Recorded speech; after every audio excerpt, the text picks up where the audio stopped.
بعدما حقق نادي برشلونة المكسب في مباراة الجولة الماضية أمام نادي ريال مدريد برباعية نظيفة دون رد في مباراة جنونية مزق فيها برشلونة دفاعات ريال مدريد المتهالك. فإليكم اليوم موعد مباراة برشلونة القادمة ضمن منافسة الجولة الثانية عشر أمام نادي إسبانيول. لكن قبل ما نبدأ أتمنى من حضراتكم الإعجاب بالفيديو ومتابعتنا لمتابعة كل مواعيد مباريات نادي برشلونة القادمة بمشيئة الله تعالى. وصلوا وسلموا على سيدنا محمد، ويلا بينا نتعرف مع بعض على كل تفاصيل هذه المباراة.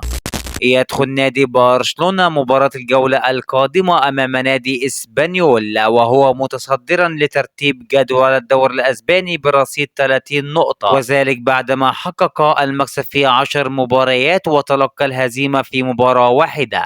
بينما على الجانب الآخر نادي إسبانيول الذي يدخل هذه المباراة وهو في ترتيب المركز الخامس عشر برصيد 10 نقاط. المباراة القادمة سوف يستضيفها برشلونة على استاد مونتجويك في يوم الأحد القادم الموافق 3/11/2024، على أن تنطلق أحداث المباراة في تمام الساعة 4:15 مساء بتوقيت المغرب والجزائر وتونس، 5:15 مساء بتوقيت ليبيا والسودان، 6:15 مساء بتوقيت مصر، السعودية، العراق، الأردن، سوريا، قطر، لبنان، 7:15 مساء بتوقيت سلطنة عمان والإمارات. وسوف تنقل المباراة عبر شاشة بي إن سبورت 1. بكده يبقى تعرفنا مع بعض على كل تفاصيل هذه المباراة. نتمنى التوفيق لبرشلونة ولكل مشجعي في المباراة القادمة، وأتمنى لحضراتكم مشاهدة ممتعة. دمتم في أمان الله، والسلام عليكم ورحمة الله تعالى وبركاته.